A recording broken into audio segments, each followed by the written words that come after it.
7, talk too early. Oh, Indaba, talking my business isintu, nazo zonke indaba zabasha. Indaba. Sikhuluma nje ngendaba yomdavazo, sikhuluma ngama-relationships as well. Uhlelo-ke uyalithola kuGagasi FM njalo nje ngo-7 on Thursday. Kanti lukhona nakwi-app Gagasi FM. Video yakhona nakwi-Gagasi FM YouTube channel. You get to watch this show. I introduce Dr. Mthembu now, my partner in crime. Sabona? Sabona Mthiyani. Ngayithindi nje leyo nto ungalokothi ungaphindi nangelinye ilanga. Le nduku le phambi kwami Never. Never. Are you well? ngifuna uyisondeze emlomeni. I'm well Mthiyani, right? No, ngiyaphila nami. Good. I-topic yethu namhlanje idile lana dokotela ngezinto othola ukuthi kwabanye abantu indaba yezingane ihamba phambili to most people, but Sure. kukhona amanye ama-couple sometimes abanye baze behlukaniswa kuphela nemshado because kungenzeki udaba olungelula and nolungeyona i-joke. How do you enjoy each other kwi-relationship ni accept ukuthi abantwana abekho? Kuthi akube nzimana. Ama-expectations abantu doc kuma-relationship awafani, so uyayithanda ingane but upartner wakho akayithandi yena ngoba okunye kungaphezulu kokwenza but okunye kuba yi-choice.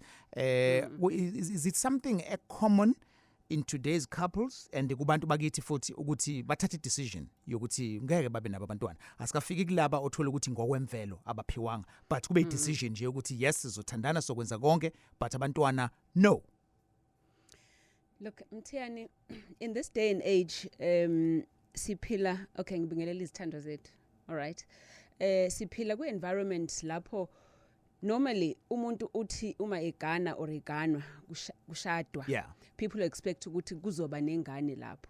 So now we live in an environment lapha more people abasingle abangashadile ibona abanezingane kuthi laba sebengena emshadweni ibona abangasazitholi ingane, and that ends up creating other problems because uthi uma usungenile emshadweni there's always an expectation. Sengisho society ke manje expect ukuthi because usushadile and uyayifuna ingane kanti ungathola khona umuntu ongayifuni. Society and family. Yes. So, but also religion, you know, kune religion ethi ngeke uzuyithola ingane before ushada, or at a certain stage uma usune age engaka awukwazi ukuthola ingane njalo njalo. So but there is people who abavolunteer ukuthi yena akayifuni ingane for whatever reason yakhe lo muntu. Let's get to those reasons, Doc, because konto ishilo uthena society expects. Yes. True, expectation yabanye abantu ngoba iziphi izizathu ezivama kuba common.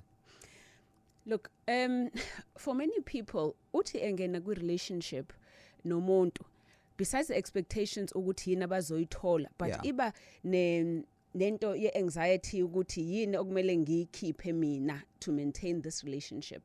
Now there are people who feel ukuthi if esengenile kwi relationship nomuntu ukuthola ingane takes away the bond ephakathi kwabo bobabili, you know, bethandana mase kufika ingane lana ngeke saba nalesikhathi sethu senza izinto zethu njalo njalo. Omunye afeel ukuthi ingane is expensive, kuyimali, you know, ukuthola ingane.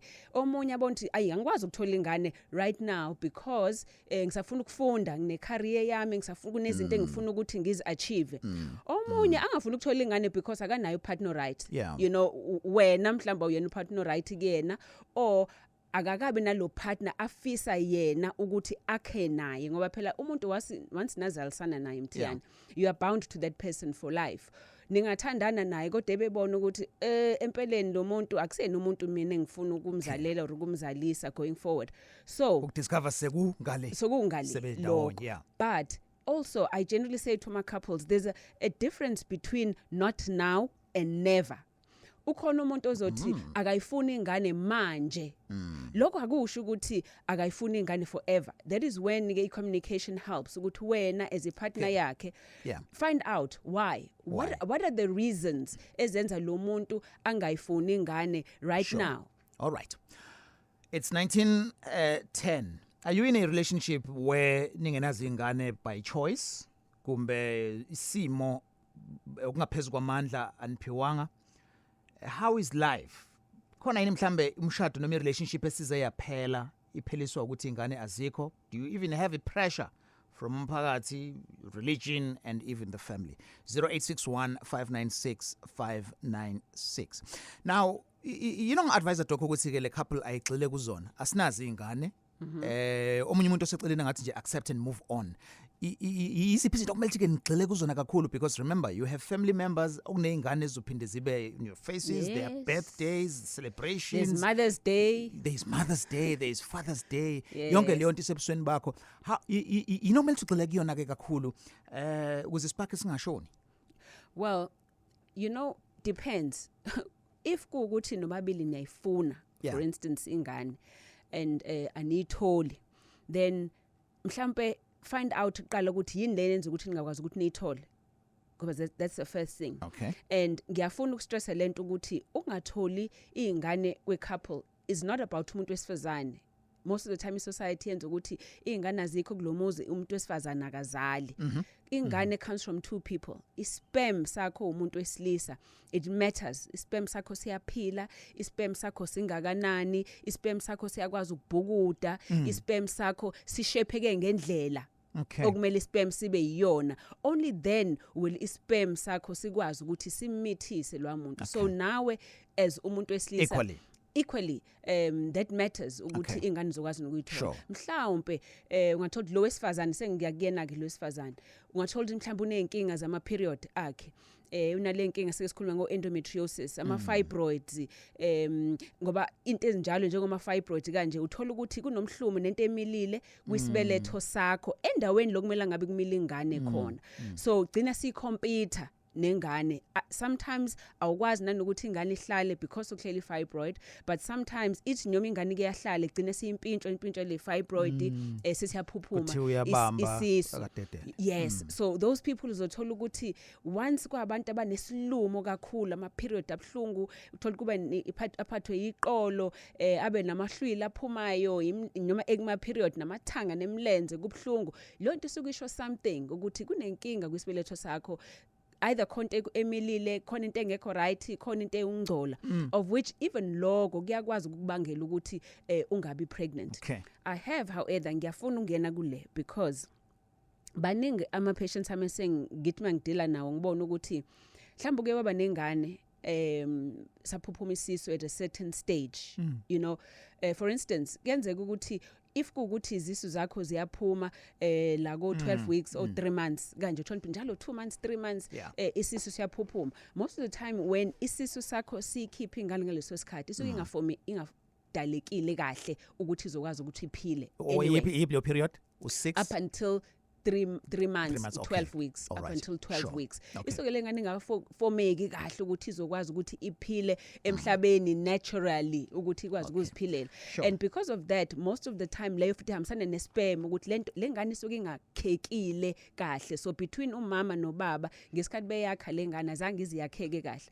Mase kuba nenkinga eziphakathi kwisibeletho kumama ke. Ubaba uthola ukuthi kweyakhe side ngokwespem ku right, but these are problems ezikwisbeletho sakhe that can also affect ukuthi ingane ingabambeki.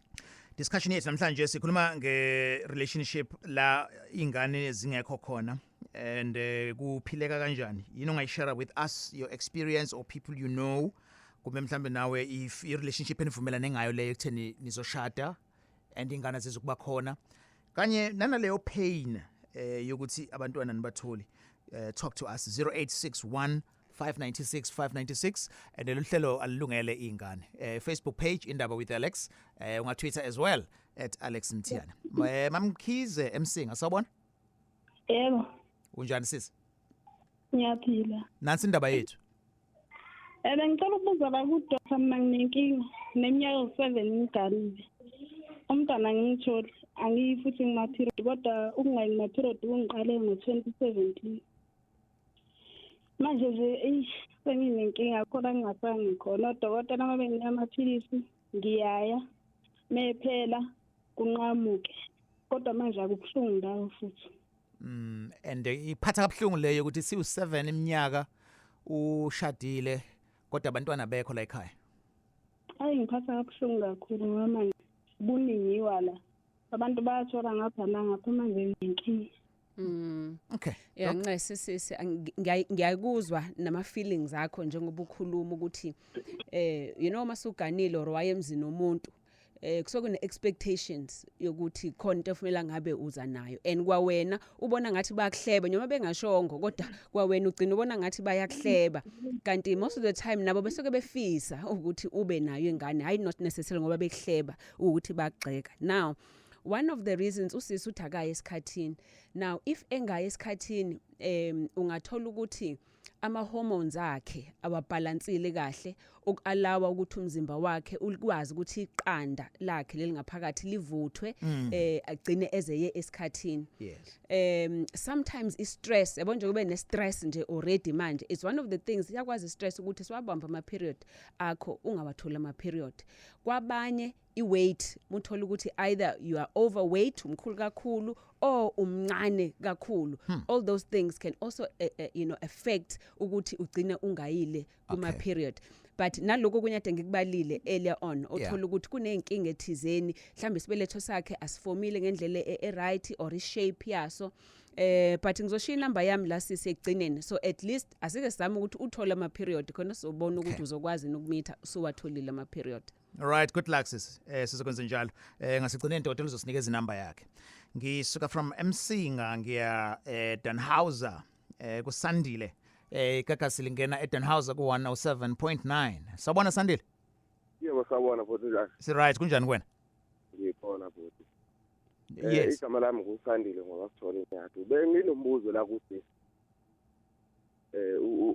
usidokotela befuna ukubuza ukuthi kuyenzeka if uchithekele like ingane eziwu2 like mayese uyafuna ukuthi uphinde ume futhi uyakhona na ukuthi uphinde futhi ummethise umuntu wesifazane yena mhlambe sekachithekelwe ingane eziwu2 lewuthi nithi niyazama niyamisisana uyakhulelwa ichitheke ingane iyakhulelwa ichitheke ingane bese nizi nifuna ukuzama futhi kwesithathu kuba khona leyini lokho ukuthi isazophinde ichitheke yini ukuthatha.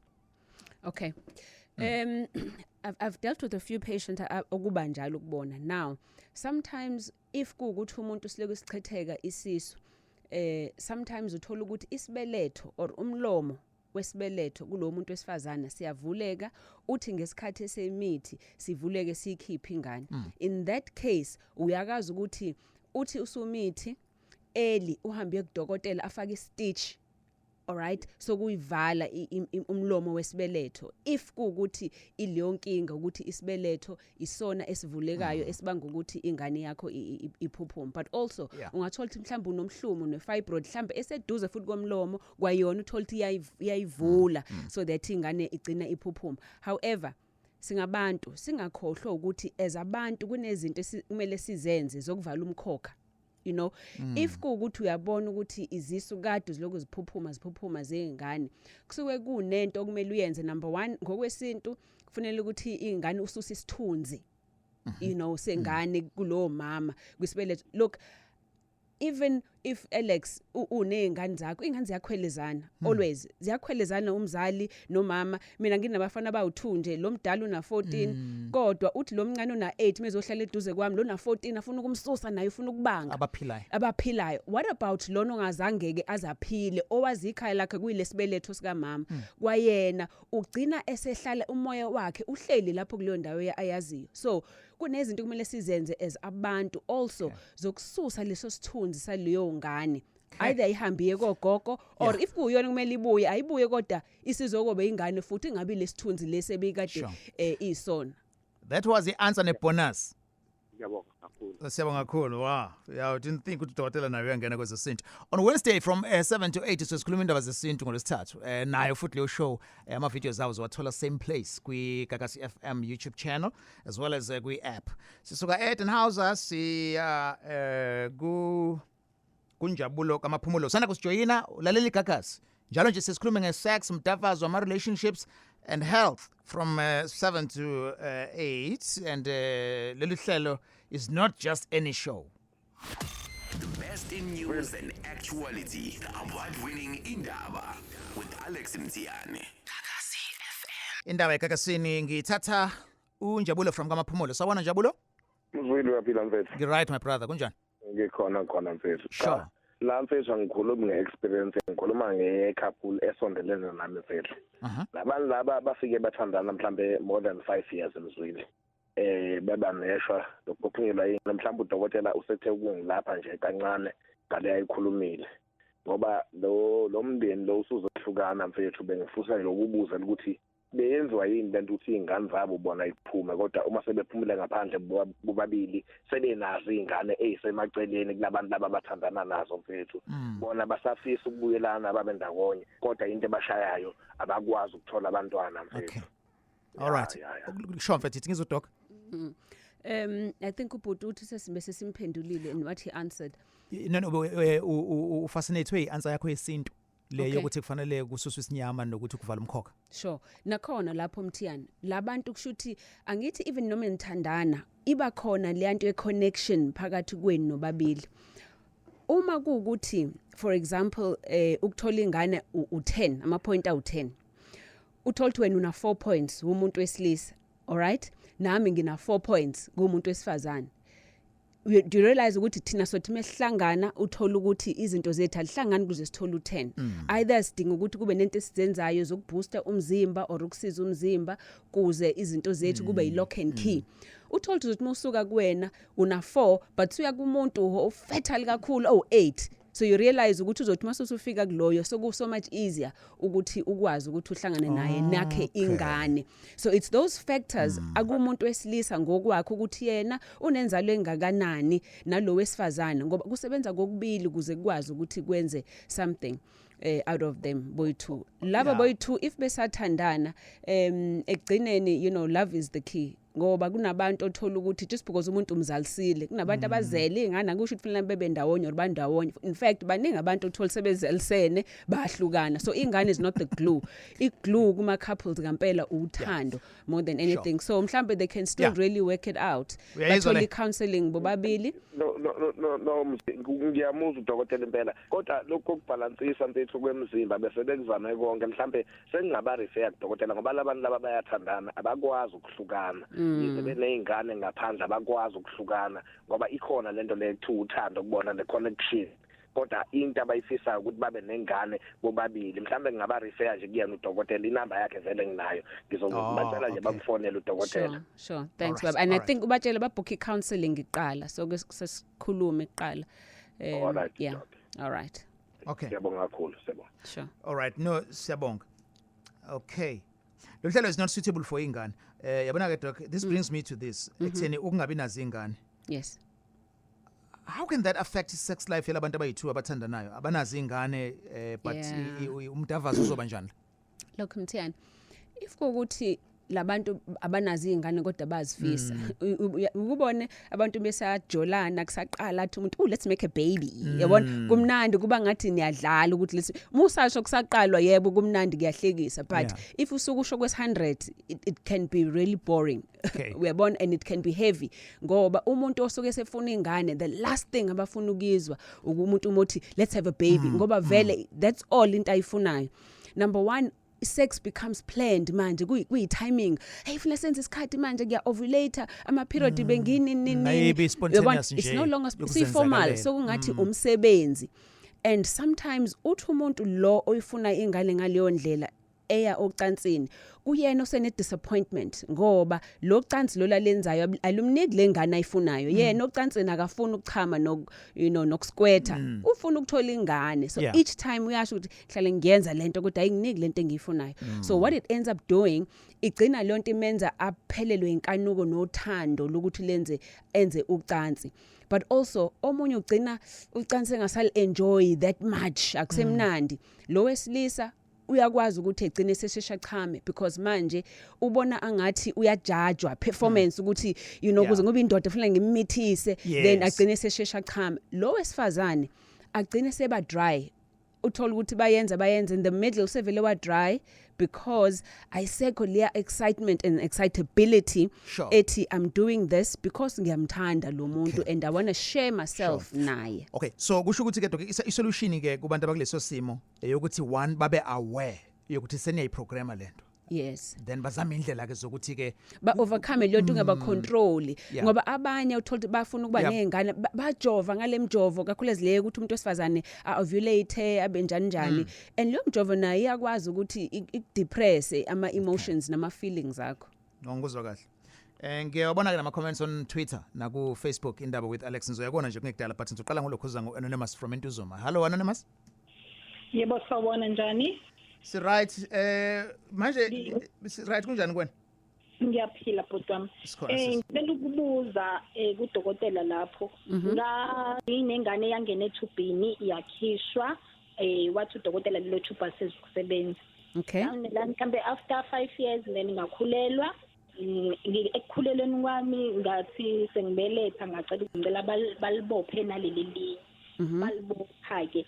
So mangakanani ama chance so esikhambeni nesikhathi ngase ngashada so mangakanani ama chance ukuthi mhlawumbe kungenza ukuthi ngisizakala ukuthi ngingathola umntwana well usune tube eyodwa ngithi ngoba ngesikhathi uthola ectopic shuthi ingane iyakhula kuleyo tube leyo and then lonakala lelo tube kulelo walivala belikade li right uyakwazi ukuthi uye kudokotela number 1 ukuthi ulicheck first ukuthi kusanjalo yini babelivale ngoba if babelibophile intelula leyo siyakwazi ukuthi sil undowe esibhedlela uya kudokotela esibhedlela kwenze lokho avule nama tubes akho and yes uzokwazi ukuthi uye uthola ingane as long as futhi musayi isikhathini then you'll be able to ukuthi uthola ingane yasemshadweni.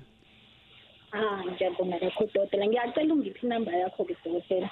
All right ke sisi soyibeke ekugcineni. Yeah unokulalela lolu hlelo. Kakhulu siyalalela ngoba kwami. Oh yini mhlambe yini ethanda ngalo lolu hlelo lolu?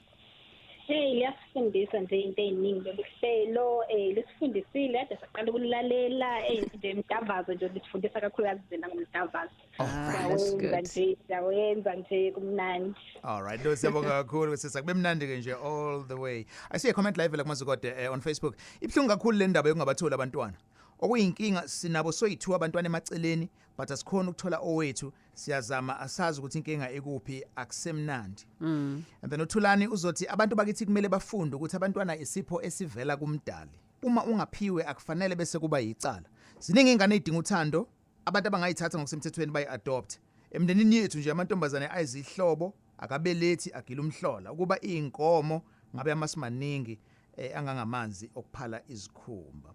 And then bese ulondeka uzothi I'm in that situation right now umyeni wami sina 10 years together but umntwana asinaye but sobabili sinazo in our previous relationship it's a mess Alex akasalali nanami isex angisasayazi for 3 years. And then khona ke advice eqhamuka la kuthokozani ezothi sisi you really need help nibuye nibheke nakubantu ababonayo phela nezitha ziyakwazi ukunivala inzalo kanti nedlozi liyakwenza lokho so usizo kumele nilithole nxa zonke. Sorry sis. Buka ke lana ngoba sometimes umuntu ufika ethi cry for help but ngenxa yokuphawula kwethe indabeni zabanye abantu kungazwakala sengazi ukuthi siyayiqhatha le relationship. I have a comment engizolifihla igama lomnikazi wayo doc. Kuyona yonke le conversation uphendula ngokuthi ethi waze selfish umyeni wakho sisi I can't imagine what you're going through right now you need help kuhlale phansi asho ukuthi uzizwa kanjani why enza kanje okungenzeka naye kwayena uyasicasukela ukuthi he cannot have kids emshadweni but that does not make or justify his doings. Are we being judgmental here? Yeah but maybe let's ignore this one. Asibuyele kuyona le qala yokuthi not that we condone it but in most cases kungaba common ukuthi umuntu agcine sephumela ngaphandle. It can happen. Again, there's no use losing a relationship and gaining a child. It won't help. It won't help ngoba uzophumela ngaphandle uzothola ingane but uzolose relationship. Okay then in that case sequence ihamba kanjani doc? What comes first? Ukuthandana kwethu then bese kuzoba ke ingane because ngiyibona le nto mase emakhapuli sekuba nesikhwele sokuthi unaka kakhulu ingane then mina bese bezothi ke but nasifica sikhona endisazohamba nisishiye futhi la. Look Mthiyani, at the end of the day why uhleka ngathi okay yeah qhubeka ngilalela. At the end of the day Mthiyani uthando lwenu and I think I've said this just now uthando lwenu is much more important. Okay because ukuba nengane Mthiyani that sentence is not complete. No ukuba nengane Say it. ukuba nengane is not the glue abantu ukuthi babe ndawonye. I like that. I like it. Right. So, yithi ngi-interprete le statement osanda kusisho. Yes. I-relationship yeni yona ebalulekile kakhulu ukuqala. In fact, for the sake of ingane as well. If ukuthi uyithanda ingane yakho ngaleyo ndlela, Yes. then kumele iqale la ku-relationship for them as well. Ingane are your responsibility nina noyi-2. It's what you do nina noyi-2. I-responsibility yenu ingane. All right. So again ngizoyiphinda ukuba khona kwengane does not mean ukuthi nina noyi-2 kushuthi niyathandana Yeah. and ni-happy. And hip. Number one. You are here for that reason, Doc. Dokotela, we medical doctor, relationship experts as well.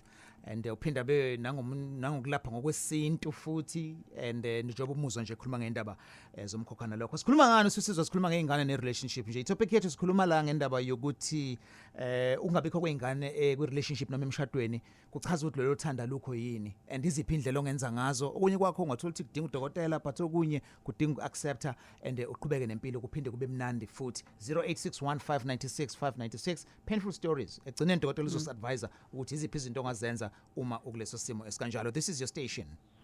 Gagasi FM. Sure. Siyaqhubeka. Lihlelo ungalithola kwi-app mawuthi mhlambe you missed it noma sifica sesiphakathi le topic uzokwazi ukuthi uyithole ngokuthi uye kwi-app lilalele and uyibuke as well na ku-YouTube channel yeGagasi. Sakusindaba. Lo hlelo is not suitable for ingane. Khona usisi ngizofihla igama lakhe obhale la ku-Twitter ukuthi ayikho into ebhlungu njengale. I'm 40 manje. Uthi uthandana nomuntu athi ngizokumithisa na uthole yakho. Manje njalo uma ephezulu kwami into nje ayicabangayo ukuphahlaza iqanda what if akwenzeki. And then Mbali says ukuthi nakhuluma ngendaba ebhlungu lento especially masuganile lapha uthola ukuthi owesilisa unazo yena ngaphandle manje emzini babe nalokho ukuthi uwe ungabathola abantwana mase ke kuba naleli igama elibhlungu kakhulu lokuthi inyumba lapho sengiyidinga ngempela I feel I'm really enough. And then bese kuzoba khona nomamnguni lana doc ezothi I love this topic as it focuses on what can be done if you can't have kids in a marriage or a relationship. It's time we accepted what we could not change and move forward positively without one placing pressure on the other based on our roles as society. Yeah. You know, Comments? sometimes Mthiane, when people kubudlelwane Yeah. kukhona obonayo ukuthi we need help. Ungabi surprised kuba khona obuye adonsa inyawo not because akafuni to get help but ufira embarrassed uyazinyeza or usaba iblame. Yeah. You know kanti iqiniso ileli if kuukuthi niyazama at least for 1 year and anitholi ingane then you need to go see a doctor. If you are over 35 and you are trying to have ingane and within 6 months you haven't had a child, go and see your doctor. You know, so nezinto ze age nama risk if kukuthi unale nkinga ade sizibala earlier, go and see a doctor. Because sometimes ukuhlala kwi relationship it can ruin ubudlelwano benu, but also it can cause blaming. Kube khona oblame omunye ukuthi ayi kunje nje ingenxa yokuthi but what generally happens omunye umuntu usuke esaba ukuthi uzongishiya lona and then angafuni ukuthola usizo kanti lukhona usizo. Ngizwa kahle indaba. Right, ngithatha uGugu now from Potchefstroom. Hello Gugu. Yebo futhi Alex njani? Sikhona but you sound sad sis. No, I'm not sad. You're not sad. Yes, bengifuna ukusho ukuthi I know dokotela Okay, let's do this, Coco. I want you to get to line stronger. Connection yako is poor there. So as well as you see, we took move with space okusona, and then we keep my headphones. Ukhulume nje kuyona phone ngqo. Kunjani mama? Yeah, usifake uspeaker yini? Sengikhiphile. Thank you. Yes, but no ngifuna ukufazela udokotela ukuthi uyakwazi ukuba nabantwana. Tell you what, so we again, Kuku, my colleagues will try. Yeah, so just polite advice, calling us, please, just keep a good Bluetooth and keep a good speaker as well, keep it on my headphones. Listen to sometimes it's USB and my phone. Amanye loud and clear, but to be safe, please, ukhulume nje on your phone the traditional way. So we again, start to Anonymous in Newcastle, 107.9. Sure, Anonymous. Mfoka Mthiyane nodokotela ninjani? Siyaphila kunjani? No siyaphila. Kukhona enye inxesa nje engisa ukuyiveza masikhuluma ngalolu daba. Yes. Engicabanga ukuthi asilithinti kakhulu. Yeah. Ile ndaba yokuhlonipha imvelo when it comes to conceiving abantwana. Ngichaza ukuthini ngalokho? I think the disservice that we have been doing to young women as a society. Udokotela wayekhuluma indaba ye society nento society ezitshela abantu. We have been telling young women for the past 20 years or so ukuthi they have all the time in the world. And kungenzeka mhlambe lento engiyoyo ingahlali kahle kwabanye abantu ngoba kuzothiwa ngikhuluma kanjani ngezinto ezithinta abantu besifazane ngibe ngumuntu wesilisa. But please, if you may just cut to the chase, be specific ukuthi iziphi lezo zinto. Okay, angibe mfishane. I've seen in my counseling ukuthi there are many women in their late 30s, early 40s who find themselves regretting delaying having umntwana ngoba befuna ukubeka ama-careers phambili or befuna ukubeka imfundo phambili or they just were not they didn't make it a priority. Mayesefika esikhathini sokuthi useyafisa mhlawumbe sekunzima ngenxa yesimo sokukhula ngoba imvelo iyimvelo ngifanele kufanele sihloniphe imvelo. Uthola ukuthi mhlawumbe usengena kwi-relationship useyaxhamazela mhlawumbe akasambheki lo partner wakhe ukuthi upartner right yini angamzalela ngoba sekufunakala lengane. Yeah. So I think it's one of the elements we do not speak on masikhuluma ngale ndaba yabantwana yokuthi unfortunately we are human beings. There is a nature kithina, there is a time ekufanele sihloniphe. All right. Thanks. Doc? No, for sure. All right. I think it goes back to lento bengisho ukuthi sometimes it's about time and it's about not right now. And umuntu needs to make peace with that. Ukuthi as I'm aging and as I'm growing, there's different things ezizokwenzeka emzimbeni wami. Ama hormones amazoqala ashintshe ngendlela ezingafani. Yeah. But when you do have ingane and ungene khona ngoba suqhamazela suba nengane nomuntu and yet uyambona lo muntu is not kule grade oyifisayo. It's okay for you to be at peace ukuthi lengane you needed it for you, not because ubufuna ukushadwa or ufuna umuntu ozokuphatha wena ngendlela ethize, but you wanted this child for you and wena uyakwazi ukuthi ube umuntu ophelele even for yona leyo ngane leyo. Okay. Well, interesting ukuthi qhamuka from umuntu wesilisa, and I think he knows what he's talking about. It can't just be ukuthi observation engahlobene naye, and we appreciate that. Absolutely. Sure. Let's try to go back on the other side of this. This is Indaba Kakasini le show ithola njalo Thursday. Welcome mawusilalela for the first time namhlanje, and if you're watching us for the first time, you listen, and we are on YouTube yekakasi as well. Mongasiye nje kukakasi FM YouTube and uzoyithola ke Indaba. Kuku is back. Line wakhe was compromised earlier. Welcome back Kuku. Yebo but bengithanda ukufakazela udokotela about ishiroga ukuthi uyakwazi ukuthi mhlawumbe unenkinga yesibeletho esivulekelayo udokotela lo wababelethisayo akufake leso stitch waye advise ukuthi ngithola ukuthi ngikhulelwe ngivakashele eclinic then bangiseke kwigayini bangibhukhele theater bangifaka stitch kwi-procedure engabuhlungu then sikhishwa 2 weeks before uqale u9 months. Yeah. Yes, Doc. Ufakazela lento obukhuluma ngayo. Siyabonga gogo ngokushare story sakho nathi. Yes, kunjengoba ubushilo Doc. Yes. All right. Okay. Kunama tweets amabili atha wahlobane la. All right. Ngabe indlela esichama ngayo inomthelela yini ekukhulelweni komuntu? Like ngiyengizwe kuthiwa umuntu uhlukene kukhona nesibeletho esiseduze, omunye athi esakhe sile phakathi deep. Ngabe kuyiqiniso yini? Then bese kuzoba khona ke nomlamla ozobuza ukuthi ngicela ukubuza ukuthi kuyiqiniso yini ukuthi kwenzeka isinye sibe imatter ekukhulelweni komuntu. Kuyahambisana yini nokuthi uchame phakathi kakhulu noma uchame ngasemlonyeni kantombi zodwa? Ukuchama kwethu kunawo yini umthelelo ekukhulelweni komuntu? Ama-question awaqashafane. Yeah. Look, yes, ukuchama kunomthelela ekukhulelweni komuntu. again the amount of sperm ukuthi sperm sakho sigijima kanjani si Olympic or not ifluidity sperm sakho sinjani samafinila samanzi so konke lokho kunomthelelo ekutheni sperm sakho so my chances are stronger kanjani my thicker or weaker well when it's thicker mthiyani because also that is a protection yes sperm sakho kufanele siphile sonke lesikhathi your sperm can live up to 7 days ngaphakathi kumuntu wesifazane sihamba nje sibhukuda silifuna iqanda lelo likhona ngaphakathi so whether your uterus is you know ikhona ehlehlile khona but isperm sakho has a big role ngoba isperm isona esaziyo siphelela lokho nje ukufuna iqanda of course kunabantu abuthola ukuthi kunesibeletho esithwa si-inverted sijikile sabheka le then obviously kuloyo kuzoba a bit more difficult ukuthi akwazi ukuthi isperm sifinyelele kuleyo ndawo leso just jikile sabheka le inverted so sibheke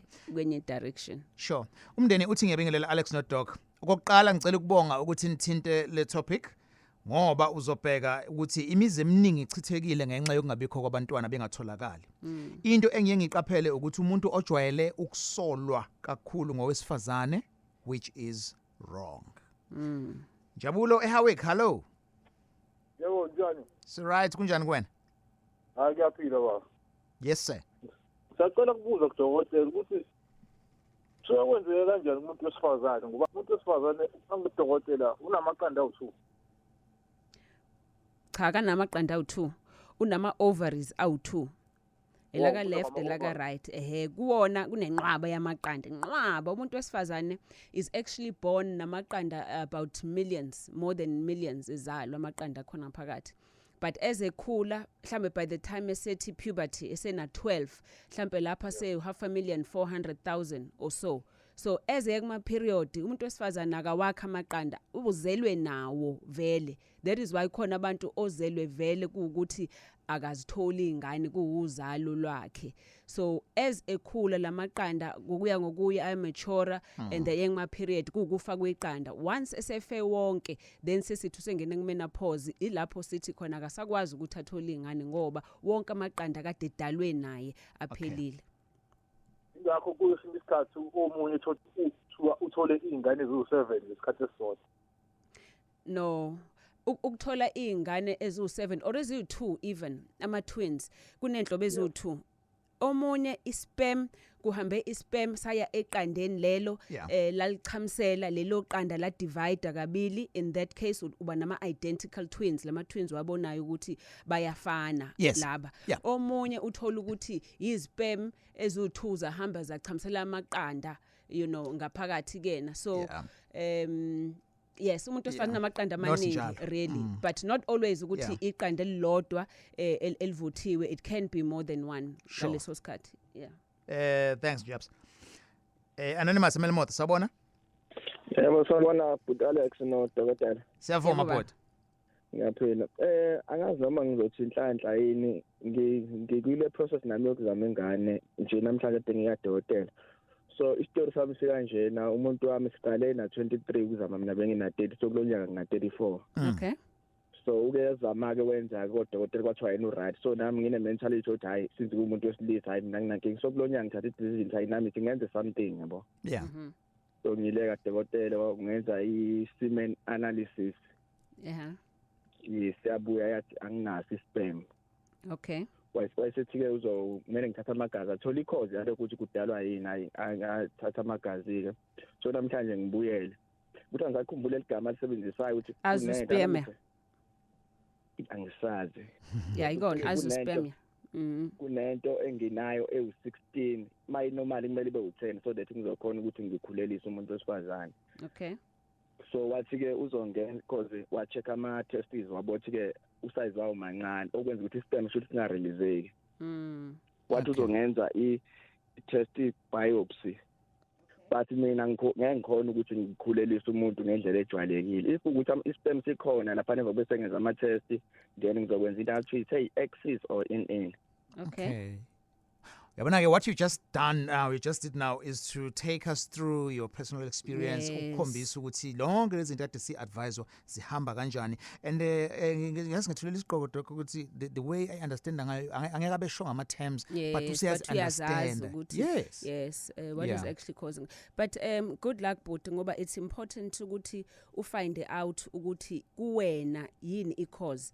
Kwabanye it's genetic, into wazalwa nayo leyo ukuthi umzimba wakho ukhiqiza isperm ngaleyo ndlela. Kwabanye uthola ukuthi kunama drugs thizeni okade wasebenzisa afike akakhela inkinga or akwenzela i-blockage. But njoba suku i-root nodokotela wakho unga give up, okay, at all.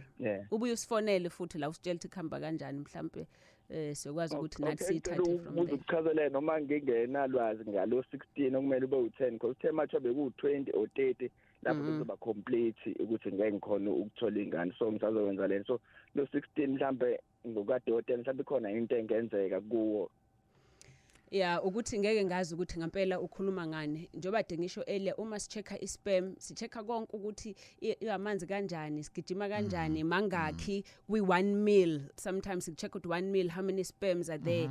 Ikhanda lesperm, umsila wesperm, so ziningi izinto ezicheckwayo lapho ku sperm analysis. So angeke ngazi ukuthi okuphi lokho, but awukuphinde kuyena then ubuye usifonele futhi ngelanga usitshela ukuthi sukuphi, but don't give up, okay? Okay. All right. Doc, there's always a call. Yokuthi masesiqeda, you would say Medilution, Hillcrest, and but uzanini ngakithi. So you said ukuthi you now gonna have indawo zokusebenzela Richards Bay to serve the northern regions. I know ukuthi I'm already there. Ngise Richards Bay. In fact ngizolo kade ngibona abantu bakonongoma ngedlade bejabule ngakhona bathi hey besingakwazi ukuze eThekwini manje sesikwazi ukuze Richards Bay. Yes, definitely. So you same number esijwayele noma you will share ngasekugcineni ehlukile. Well, ungayifonela futhi le esijwayele, but kukhona enye yase Richards Bay. Uzosinika ngasekugcineni. Engizoyinika kodwa nje kulula. Yabo i-mall yinye vele i-mall Richards Bay. Ku gate 3 we mall si opposite lapho nje. Old Absa building. Why about negative free publicity now, eh? Yeah. So that mall is the only mall, Jobosho. That is enough. Yes, that's all. Sure. It's 5-2. I have Pumlani. Adelindile from Dundee. Sure, Pumlani? Mpiana no dog. Yes, Dundee. Ninjani kumona Pumlani ngala eDundee. Yes, sir.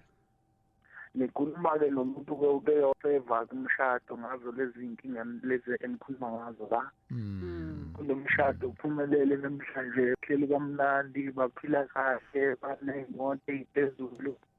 Ngendlela ukuthi ngabasiza umama wakhe abantwana. Wabasiza kanjani? Kahle ngeke ngithi umama because umama wakhe nephileliwe. Futhi inkinga ibingapha ngakubabo. Mfethu ngi-interested kakhulu ekutheni uthi wabasiza. Futhi bebeshadi especially bebekule nkolo le ukholwa yabona ukuthi ngeke ungene emshadweni ungakalenzi ungeke wenze ungene emshadweni yabo futhi ngeke ulale nomuntu wesilisa kanti awushadile yabo lokho kuyihlazo. Yes, wena wabasiza kanjani? Yeah. Futhi besebenza isikhathi eside more than bezokwenza mhlawumbe unyaka 8. Yes, in fact unyaka 8. So ngizama ukuthola lana ukuthi mfethu wabalekelela kanjani njengoba wenza umsebenzi omhle kangaka nje. Umama nje ababuni ebusuku ngoba wayesebazame bonke udokotela esezama nokhokho ngakhe inyanga nangibona basindisiwe. Okay, ngicela ukubuza mfowethu nje wabasiza ndlelani? Futhi sazwana phela nosisi lo wangichazela inkinga yakhe ukuthi umshado wakhe usahamba kahle. Oh, okay. All right, please interpret that, Doc. Kwenzekeni la? Ubhuti wasiza umama ngokuthi wamithisa umama. So uhusband wazi ukuthi ingane yakhe. Futhi yakwazi okwenzeka nje uNkulunkulu eyidlozi mina ngiyiwele sibathathu kwethu. Mangilala nalosisi wazolwakhulelwa abafana ababili. So njengamanje lo sisi usefuna umntwana wokugcina la kangikhutha khona uyasho ukuthi akafuna ukuthola abantwana abahlukene bobaba abahlukene because inkolo yabo nani yabo njengoba beshadile. So manje ngamanye amazwi mfethu lana ngiyabonga ukuthi ukhuluma iqiniso. So unokuyiqhenya nokuyishaya isifuba ekutheni wasindisa umshado wabantu abathile. ungabona ukuthi uhle kanjani njengamanje lo sisi sifuna ukuthi ke manje azothola umntwana ogcina uyangikhalela ukuthi akafuni ukuthola owakwesinye isibongo ngcone abo bathathu ukuthi abesibongo nje sisodwa isibongo kanti isibongo babize isiphi isibongo ababizi nisibongo sala usisaganele khona isibongo sala kaganele khona kodwa yena ngokwazi ukuthi hayi no siyabonga kakhulu mfethu donation sperm donation yeah something common but ukuthi akwaziwa ngoba kukhulunywa kakhulu ngakho. Yes. Okay. Well, we've come to the end of this show, but ngeke sihambe singamtholanga uMozi from Emlazi. Thanks mfethu ngokuthi ushare nathi lesi story so couple le wayisiza. Mozi Emlazi uzoba ngokugcina. Yebo sanibona bhuti Alex noDokotela. Yebo siyavuma mfethu. Yebo nginombuzo la kuDokotela. So upartner wami into eyenzekile uke wamskera 2 times. Yeah. Nginengane naye unengane. Yes. So this was Dokotela, what could be the possible problem for la miscarriage la awu2? Oh, you know what mfethu cishe usifice sisiphakathi ohlelweni angithi? Yes. Yes. Sikhulume kakhulu ngakho lokho mfethu there were 3 questions nje abedila nalokho specifically. So please thola le into okuthiwa i-app yeGagasi and then uzoya khona uhlelo nje lu record yokusukela eqaleni kuze kufike egcineni. Unayi podcast. Yes, uzofika. Yes, i-app kunayo my podcast ngoyidownload kunayo. Number 1 mfethu yabona nje futhi uvele nje uchecke wonke lama shows ane sign eno18 ocrossiwe. Ikhona ke la uzosithola khona. Thank you very much. Sure, siyabonga kakhulu ke Doc. Utholakala kanjani ke uDoc Hillcrest and Richards Bay? Richards Bay. Yes. Ngiqale ngoba Hillcrest. Yes, Hillcrest. Hillcrest number yethu 031 765 8475. Angithi ne Richards Bay ungayibhukhela lapho. Oh, good. But Richards Bay is 035 760 1569. Ngizoyiphinda futhi yase Richards Bay 035 760 1569. A cell phone nase Richards Bay 076 98 going to 985 lesandla sami ngibe ngasiboni 985 4566 sise Richards Bay lapha yana at 3rd floor building in Eltize siyachatha siyaqoma sikhipha inyongo ugate 3 nje aliyamo linye vele so opposite lapho siyachatha siya and sine special Richards Bay so khipha inyongo khipha acid uclean izinso nespecial nje mugijima namhlanje uthi ngizizwe eGagasini bazokunikeza le special leso. Okay, yes. So these numbers uzoyithola ke on our platforms Indaba with Alex and then go Twitter as well. This brings us to the end of this installment, right? Keep watching these shows. If you were watching us on YouTube, there is more of the topic esikesawenza and you may email us the topic officer sikhulume indaba@gagasi995.co.za. This show, the award-winning Indaba, was produced by DJ Flair and Mr. Pelele Nzuza. Ulalele Indaba with Alex Mtiani on Gagasi FM.